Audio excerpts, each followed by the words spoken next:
I'm Charlie Sykes. Welcome back to the Contrary podcast. I am joined by the legendary Garry Kasparov, of course, former world chess champion and better known now as the founder and author of the Substack newsletter, The Next Move, and the new host of the Atlantic's podcast, Autocracy in America. Garry, thank you for coming back on the podcast. Thank you for inviting me again.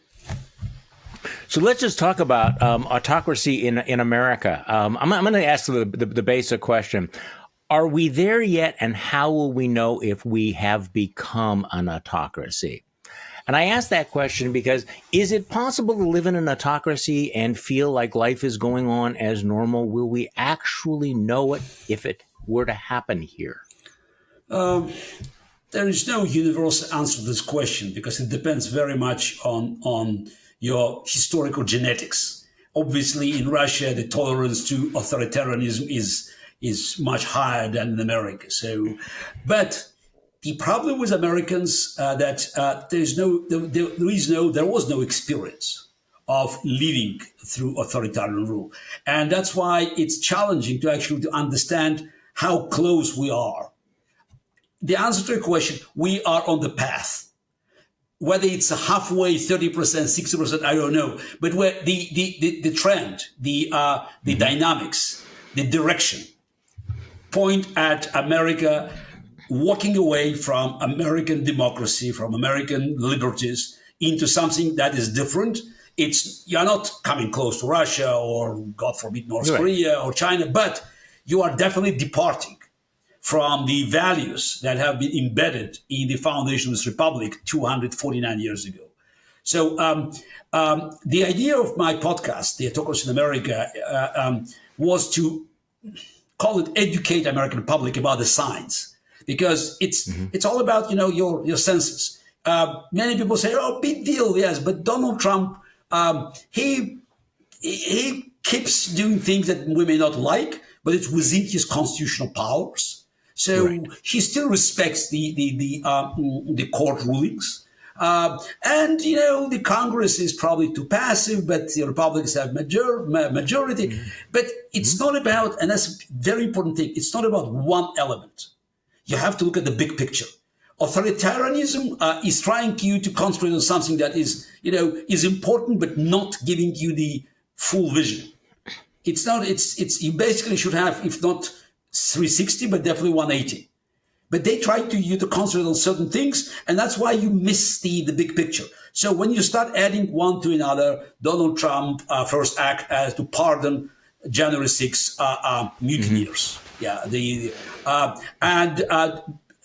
U.S. Congress is being totally impotent, basically stamping anything that Donald Trump sends to them. And by the way, Congress is the foundational element of American democracy. It's Article 1. Supposed to be. No, but it's Article 1, according to founding fathers. And if Congress is doing nothing, then, of course, executive power becomes even more authoritarian or authoritative, you can say. Yes, the answer to those who say, all presidents, from FDR onward, accumulated more and more executive powers. Yes, but the question is whether there were checks and balances, whether they respected the norms. And that's a big deal. Authoritarians always try to dilute the norms. And that's what Donald Trump has been doing perfectly, basically normalizing things. If we look at America today and just, try to make projection, of course, start with Watergate. Nobody would notice Watergate. Watergate happens every hour. It's not every day. So, but even if you go to Clinton's era or to a Bush or Obama, so all of a sudden, we deal with things that were totally abnormal. Many believe criminal 50 years ago, even 25 years ago. And now it's a big yawn. So Trump, it's like an anesthesiology. So they're planning to amputate parts of your body, but because of this very professional anesthesiology, so you don't feel it. And that's why it's very important for us to actually to have our eyes wide open and to understand that if you look at the combination of factors, America is slipping away from the rock solid foundation of democracy. I was reading something that you wrote on your Substack last week, and one of the thoughts, and this is the reason I asked you the question, how will you know? What will that moment be? And one of the thoughts that I have is I will know that America is an autocracy the moment that I am afraid. That I am afraid to write or say something. That's for me. And the piece that you wrote was about this pivot when Donald Trump was threatening the criminal prosecutions against former CIA director Jim Brennan and against FBI director James Comey. And I thought you made an interesting point. The point is not necessarily to jail them in order to suppress the free speech. It's to make their lives so miserable, to harass them. And so, if we're looking at autocracy in terms of like this court ruling, that court ruling, is Comey in jail or not in jail? If these examples are held out there and people like me are sitting going, you know what? I don't want the hassle. I just going to keep my head down. Is that talk to me about just the use of fear as opposed to we often think of it, being manacled, being put in a jail cell. But your point, I think, was, no, actually the most powerful weapon is internalized fear. Absolutely. Fear is the most powerful weapon of any authoritarian leader. It's the foundation of totalitarian state. But 100 years ago, in the 20th century, the classical dictators like Stalin or Hitler, they had to terrorize the population. They have to execute people and send them to concentration camps in great numbers, in tens, hundreds of thousands, in millions, to instill this fear in the rest of the population. Today, you don't have to do that because of mass media.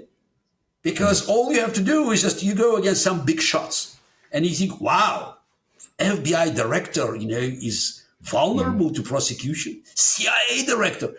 Maybe I have to pass. Maybe I have to be quiet. Yes. So that's a modern classic. And Donald Trump, maybe instinctively, he has been doing it.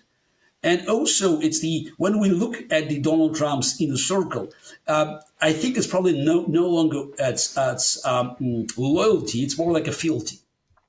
It's just, it's a mafia-like structure, because when people say no, but you are exaggerating, and my question is my answer is counter question. Just for a moment, do you believe that if push comes to shove, Pam Bondi and Kash Patel follow constitutional Donald Trump's orders? And typically people they got confused and refused to answer the question because we all know the answer. So fear is something that eats you from inside, and you don't. It's very difficult to it's unquantifiable. It's something that it's like a virus that when you recognize it hits your body or your immune system, might be too late. So you mentioned how the Trump administration is like a mob boss, like a mafia state, and I think maybe this is something that we need to dive into a little bit more, because Vladimir Putin is of course an autocrat, but he's also been compared to a mafia state. You've described him that way. So is Vladimir Putin, and maybe this is too snarky a question, but is Vladimir Putin more like Joseph Stalin or more like a modern mob boss? And what are the distinctions there? I mean, I'm getting, because the corruption is so fundamentally part of both Putin's regime and Trump's regime. I'm always cautious in making parallels in history and geography. So, but if we look at this triad, Putin, Stalin, Trump, I think Putin is close to Trump. Because Stalin's or Hitler or Mao Zedong, when you look at the old, dictators, or let's say old dictators of the last century, they always had ideology as the core element. Ideology was the foundation. Yeah. Putin's ideology is it's like called fluid. Basically, he doesn't care about it. Putin's religion is money. He believes money offers you unlimited power. And money is the way to win any war. That's why he was so good in conducting hybrid wars. It's not just about sending your armies. And as we found out in Ukraine, Putin's armies were not as powerful as many thought. But he's still there, and he has been doing much better, not on the battlefield, but in the clandestine operations. He's KGB after all, and buying support, buying not just his lobbyists, but buying foreign leaders. We remember Gerhard Schröder, former chancellor, on his payroll. But now we could see that in Europe, Prime Minister Orban or Prime Minister Fico, the Hungary and Slovakia, they're also doing Putin's bidding. There's so many leaders, not yet in power, but close, like, in Germany or in France or in Britain. They are pro-Putin. They are not shy to express the support for Putin, for the way Putin has been handling Russian and international affairs. So that's what brings Putin and Trump together, because both, I think, believe that money is a key. Trump is more primitive, of course. For Trump, money is beginning and the end.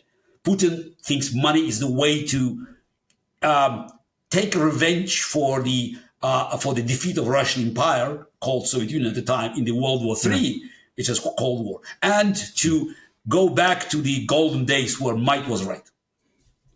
So the other thing that the authoritarians like Orban and Trump have done that, again, may or may not be an innovation, is this blending of public and private power. It is the use of not just the hammer, the cudgel of state power, but it's also co-opting institutions of civil society, whether it would be law firms or major corporations or universities, and blending them together. And one of the things we've seen, I think, in Donald Trump's seizure of cultural power has been this sort of hitting them from both ends, the yin and the yang. It's like, going to a media company and saying, we want you to do X, Y, and Z. Otherwise, I will sue you as a private individual and we will come after you as a government entity.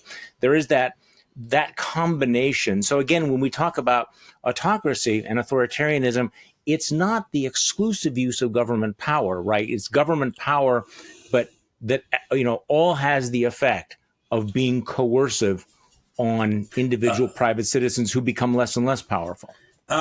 Actually, I would say here that, it's still, for me, it can qualify as a use of government power, because in chess we have a famous saying that the threat is more powerful than execution.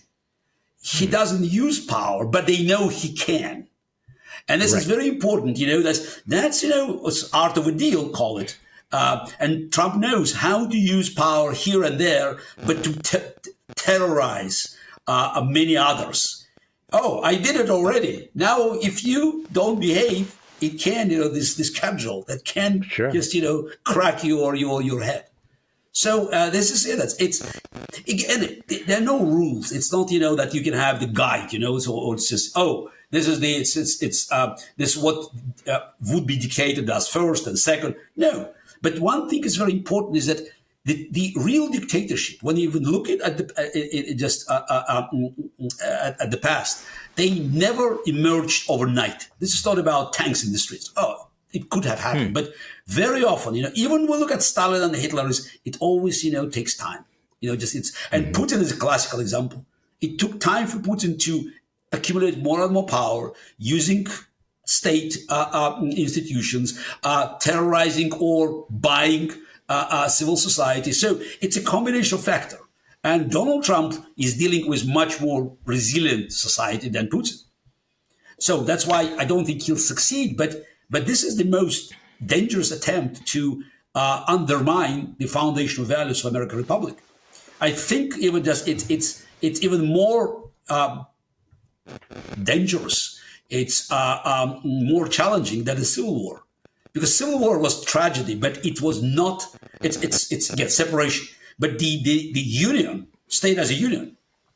So even this house, we know that's the true reason for the war and the horrors of the slavery. But even this house, just stayed within the constitutional framework. Today, it's the first time where the concept of separation of powers have been openly challenged. Yes, Donald Trump has not yet denounced the court ruling, but he's in power. He's in the office for 7 months. Just let's wait. So clearly, he is moving in this direction, and the unprecedented attacks on the judges. And also, this is the idea: how can a judge stop, the presidential agenda? And also, the authoritarian rule. They're always very good in shifting creating or changing all the time the narrative. So it's like the dexterity of hands. Look here. Just you don't know where is the carve, where is the ball. So look. Just it's the old. I move my hands. And for instance, the big stories that you hear from MAGA and from MAGA's loudspeakers in the House or Senate. Trump had a mandate, and he has to push this agenda because American people wanted him. Okay, I give you. They gave him a mandate, but he received this mandate within the constitutional framework, which he's trying to destroy now. So it's very important to stop them when they just try to play with this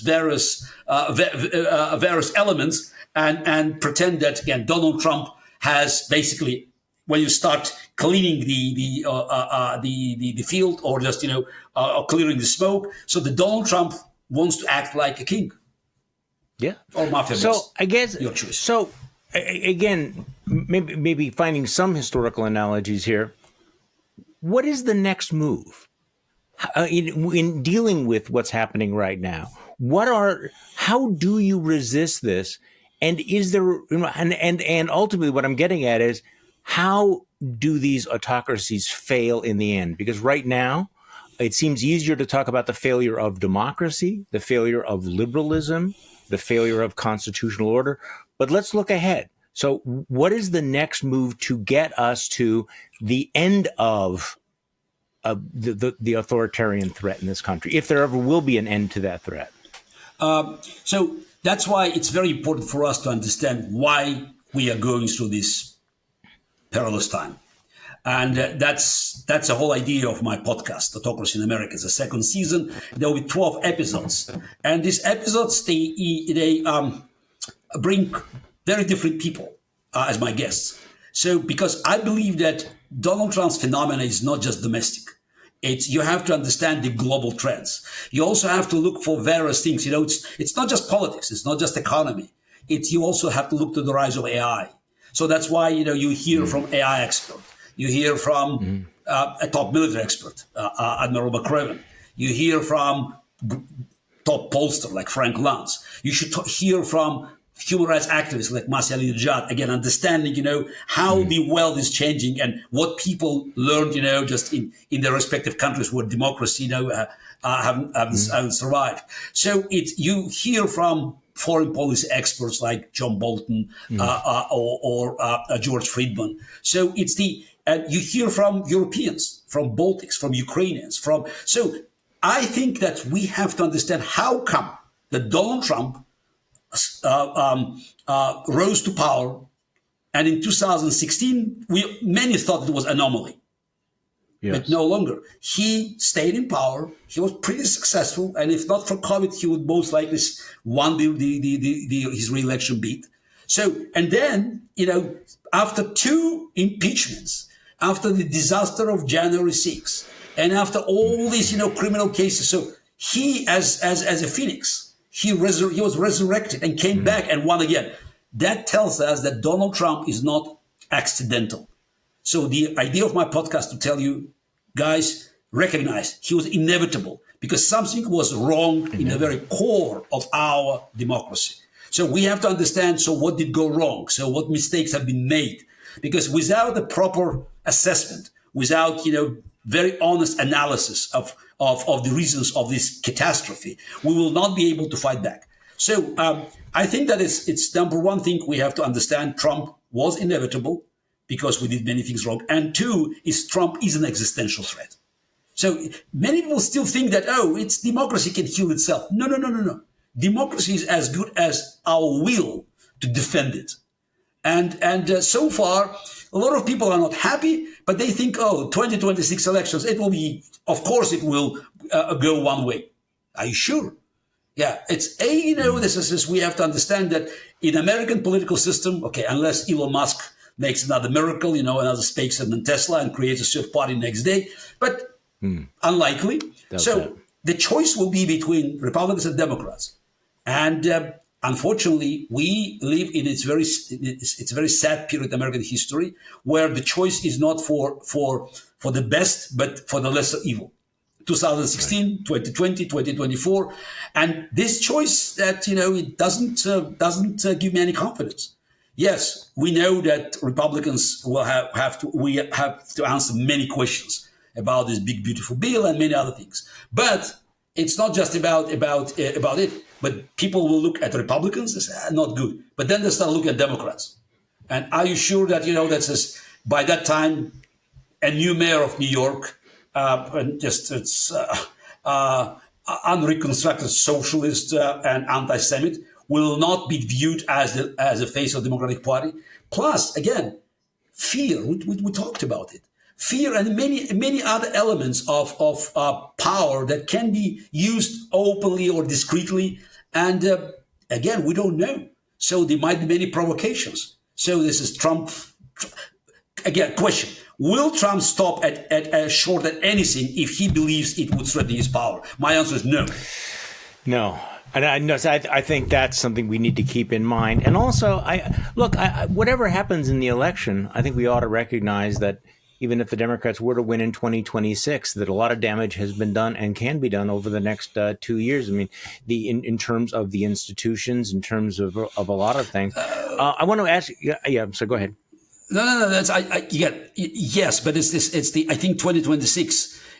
If Republicans do not lose control of the House, the next 2 years could be disastrous, because this is the key. The Congress must recover its voice. Absolutely must. Right. So that's why it's the worst thing that Democrats can do now is talk about 2028. Forget about 2028. 28 in calendar comes 2 years after 2026. And unless in 2026 you can erode Trump's power, legal power, because it's when people say Trump is doing many things illegally. But the problem is that president can do so many things illegally, or just, coming very close, maybe just, crossing the line, but then coming back. So that's the problem. The legal powers within the president's hands, if Congress is silent, are almost, or if not unlimited, completely unlimited.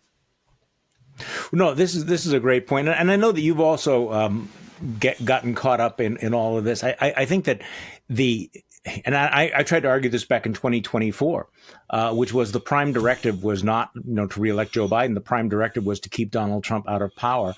And the Democrats needed to think that way. They need to think, the way I put it is Democrats have to decide whether they really want to win elections, whether they really want to take power, or whether they want to scratch their ideological id. Because I know you've been caught up in some of these debates where you find out that there's a large, very vocal group of Democrats who believe that, let's not engage in introspection. Let's not ask tough questions. Let's not ask, what are we doing that lost us these elections? How did we get here? Because, I would think that this would be part of Democrats looking in the mirror and going, how is it we're not beating these guys? Why do we think of them as clowns, as nut jobs, as existential threats to democracy, and yet we lose elections to these people? What is it that we have not done? What is it we need to do better? And I have to say, I regret to tell you that you've discovered as well, there's a lot of resistance to that kind of discussion, and yet the stakes are so high. I couldn't agree more. But let's be brutally honest, because again, back to chess. So the secret of my success that was always brutally honest, evaluating my own games, recognizing mistakes I made, even if I won the game. I always look back to see what kind of mistake or inaccuracy that's I made in the game, because I knew when you keep winning, So others who lost, they'll be looking, at your moves with a microscope. And very important that you find what they could find. So, and to be one move ahead next day. So here it's not about, resting on your laurels and just, being complacent. There were losses. And what we can find in common between the loss in 2016 and 2024. I mean, again, let's be honest. Democrats wanted Donald Trump because in 2016 and 2024, they believed Donald Trump was the only Republican they can beat. So Hillary Clinton has been preparing for Donald Trump, and Donald Trump received, some people said, over $1 billion of free advertising in liberal media because they liked the idea of Donald Trump. Donald Trump was so vulnerable. They had so much compromised material on him, and they just, they couldn't read the message from the voters. By the way, Frank Luntz, explaining in the second episode of my podcast, he's so, just articulately explaining that he saw it in 2014, 2015, but Democrats 2016 made this mistake. Okay, I give them credit. They didn't expect it. They underestimated Donald Trump. But to make the same mistake in 2024, I mean, again, let's be honest. Why they pushed only one case, which is the lightest case against Donald Trump? Because they didn't want him to be disqualified. They want him to stay and to be weak, because that's the only man Biden could beat. And since 2021, now many Democrats talk about it. I mean, Joe Biden showed signs of, let's say, being slow. I want to be diplomatic. But in 2022, 2023, I don't know when, they made a decision to run him again. I mean, it's how on earth, and then, it's after they recognized, eventually they were forced to recognize that it's not going to work. Instead of trying to recover democracy with a small d, they just nominated, without any public debate, a vice president, Kamala Harris. Probably the worst candidate. I believe that the only way for them to recover, because it's about credibility. Elections is about credibility. Donald Trump could be vulnerable, could be bad, but if you lost all the credibility, again, it's a choice. It's a lesser evil. And I thought, and I said it, and I wrote about it, the only way for Democrats to move forward was to have an open convention. That's how you could fight back. In retrospect, no, I mean, look, I agree with you on Biden. I don't want to relitigate that, but I do think it is so important for any political party that wants to win, whether you're a chess player, or a football player, or a tennis player, you examine your game, and if you have had a spectacular fail, you need to be brutally introspective and honest about what went wrong and not find rationalizations. And I do think that there was a certain mentality that we don't need to deal with our difficult issues or find ways to appeal to voters because, look, Donald Trump is so horrible. There's no way that people will vote for him. So we didn't need to, present ourselves as the agents of change. And you look back since 2016, this country's been in turmoil. It was looking for something new, and Democrats gave them basically the same thing again and again and again. If they don't really come to grips with that, and I think that there is a process they are doing that. Okay, so in the few minutes that we have left, I'm really anxious to get your take on what's happening. Donald Trump. Now maybe this is a distraction. Who knows? But on Monday, Donald Trump seemed to strike a new tone in his relationship with Vladimir Putin and with Ukraine. We are now going to be selling weapons through NATO to Ukraine after having cut them off. Trump is doing his, I'm going to have secondary tariffs against Russia. I'm really unhappy with Vladimir Putin if they don't end the war in 50 days. So your sense going forward, I want like a somewhat longer view. Is Donald Trump pivoting on Putin and Ukraine, or is this just going to, we look back on this as just a blip? What do you think? No, he is changing, but again, he doesn't live in a vacuum. He understands that, he has to satisfy all the elements of his coalition. And at this point, following the MAGA hardline on Russia and Ukraine could risk him losing a lot of support. So I think it's pure calculation, cold-blooded calculation. And speaking about Donald Trump's statement, and it's all about action and what is for Donald Trump. One is he naturally needs now to shift attention from domestic scandals. You think from Epstein files to tariffs, that doesn't sound good. So he needs to show strengths. He already bombed Iran. He gained credibility. Doesn't seem he's going to repeat it. So, but he always needs kind of steroids, so as to show that he is the macho. He's in control. Now, he said he would take on Putin, but let's analyze what he said. One is he's not sending weapons to Ukraine; he's selling weapons to Ukraine. I mean, it's a difference, because selling means someone has to pay, and whether Europe has tens of billions of dollars to pay, I don't know. They will buy some weapons. Whether they can buy all weapons they need, we'll find out. And so Donald Trump is doing business here. And as for sanctions, what did we hear? If Putin doesn't do that in next 50 days, now not 2 weeks, 50 days, it's 7 weeks, if my calculation is correct. Now, instead of giving Putin 2 weeks, as he did all the time, he did how many 2 weeks, excuses? Yeah. Now he's giving him 7 weeks.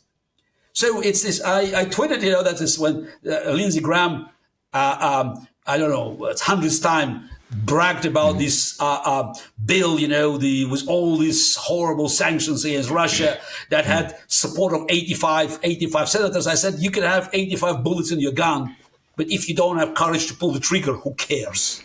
Right. So it's Donald Trump still is still buying time for Putin. Oh, he is moving, but not nearly as far as has been promised. And also, Donald Trump, if he really wants to hurt Putin, back in 2023, 2024, the organization that chaired, Renewed Democracy Initiative, we paid for a special legal review by top constitutional lawyers of this country, led by Larry Tribe.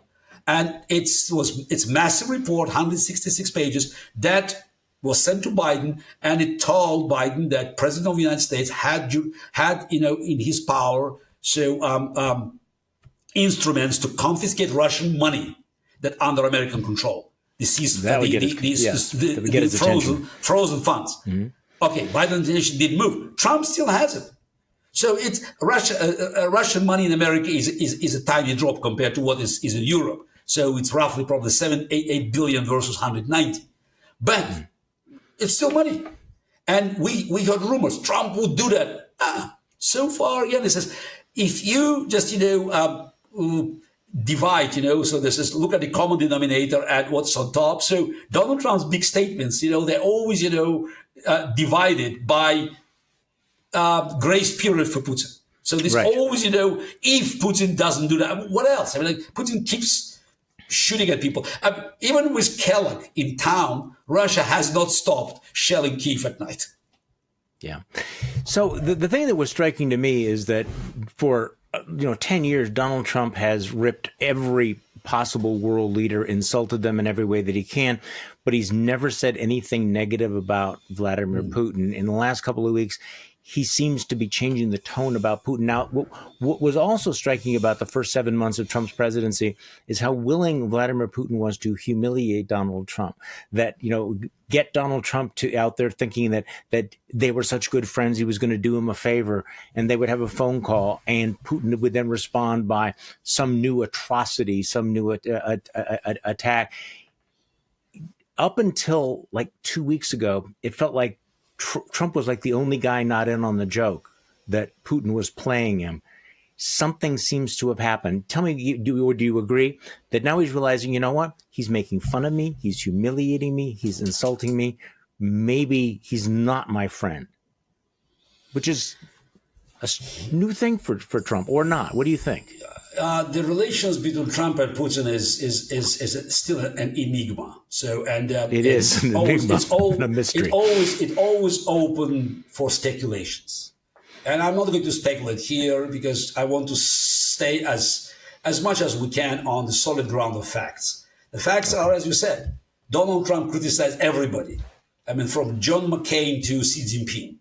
You couldn't find a foreign leader or American politician, including his own party, that he has not either insulted or attacked. So no one is safe. No one, with one exception. So it's a notable exception. So it's not that, Trump respects dictators. Yes, but he could say something about Xi Jinping or about Erdogan or about a Korean dictator. Yeah, again, he's obviously always soft on dictators than on democratic leaders. But no one, could escape Trump's criticism, except Vladimir Putin. Yeah. So I probably should have brought this up. Yeah.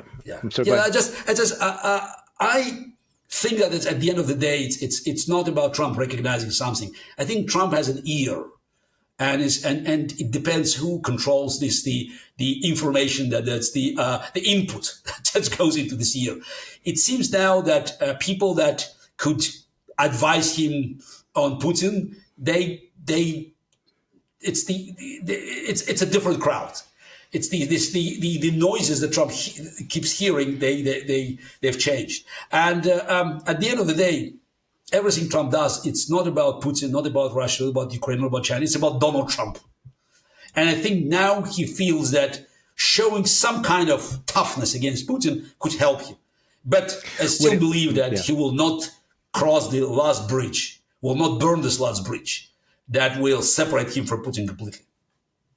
So let's wrap up by going back to your new podcast, the Autocracy in America, and of course your Substack, the next move. As we're tracing this, I have to give you credit for calling attention to something that I had not focused on until I read your piece, which is the vast expansion of Trump's new law enforcement entity under the big beautiful bill, and you compared, and we're talking about the $170 billion that will vastly expand the police powers of Trump's immigration enforcers. And you highlighted that and saying, Trump now has this massive private army. Putin also had basically a private army. So can you just talk to me a little bit about where that fits into this? Because, long after Trump is gone, even after Trump is gone, we're going to have the force of, thousands and thousands of these law enforcement agencies. And this is, again, something that's going to be a fact on the ground after 2026. So talk to me about in your mind, the significance of this gigantic new ICE that we're about to get. My concern is that it will be on the ground during 2026. Yeah, and we know that Trump is not shy to challenge state authorities, which is quite amazing. Republicans who have been champions for state rights for generations, all of a sudden, they flip-flopped on this issue, and they believe that Donald Trump, was in his rights to send federal agents, in many cases directly challenging state authorities.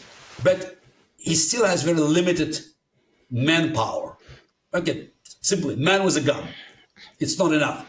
This big, beautiful bill will add not thousands, probably tens of thousands, 10, 15, 20,000 new agents. And it's not just 20,000 of new agents.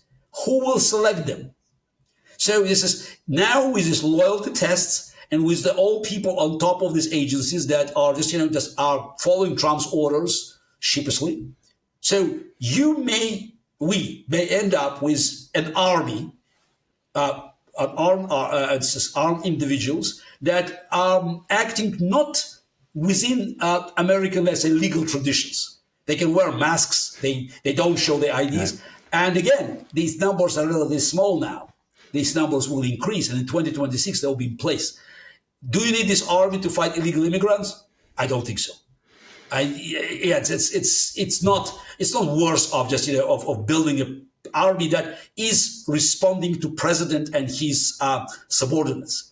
It's not because American military it is still they bound by constitutional allegiance. The National Guard still, has the governors. You have a police, it's also local.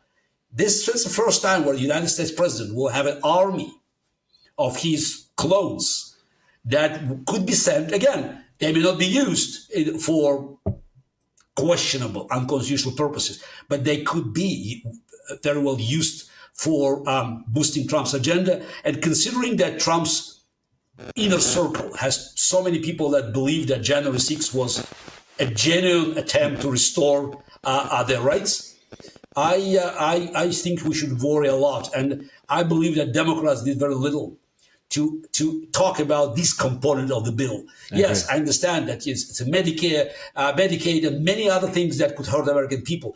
But I'm surprised that, just speaking for 4+ hours, the leader of Democrats in the House. Jeffries. Yes, just Jeffrey. So he didn't concentrate, or at least give a prominent space for this issue, because that's one of the tools that Donald Trump will have at his disposal if or when he would decide it's time to use it to secure his stay in power. Yeah, because everything that we have seen so far has prologue to what is about to happen with the funding and, of course, the deployment of this new presidential army. Garry Kasparov, thank you so much for joining me. You can find Garry's work over on Substack, right here on Substack, The Next Move, and starting last Friday, the New Atlantic podcast called Autocracy in America. Garry, it's always a pleasure talking with you. Yes, thank you very much. So always a pleasure too. Thank you. Thank you. And thank you all for listening to this episode of To the Contrary podcast. I'm Charlie Sykes. We do this because now more than ever, it is important to remind ourselves and our friends and family that we are not the crazy ones. Thank you.